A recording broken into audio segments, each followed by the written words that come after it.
Ibn Abbas day wax ni laa ilaha illallah maanaahu li muy tekki mooy amul kenn ku mën a jariñ mbaa nga mën a lor mbaa nga mën a maye wërsëg mbaa nga mën koo xañe mbaa nga mën a jiital kenn mbaa nga mën koo taddal ku yàlla loolu mooy la naafi'a wala darra wala maani'a wala raziqa wala muqaddim wala muaxira illallah kon baatu laa ilaha illallah li muy tekki mooy amul kenn ku la mën a dara ku dul yàlla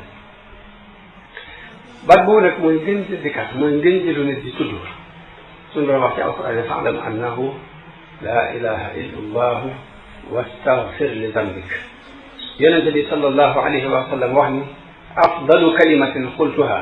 ana wannabiyuna qabli laa ilaha illa allah baat bi gën ci ma wax man maa ngi yonente yi ma gisoon ma baat laa ilaha illa allah baat boobu ci la Sëriñ Tuubaa di wax ni wa lafdu laa ilaha illa allahu muhammadun arsalahu al ilahu salla alayhi بسلام في جميع سحابه عن آله الله السميع أفضل ما نطق وما يذكر وعن بعد ما لا إله إلا الله محمد رسول الله صلى الله عليه وسلم mooy ngën ji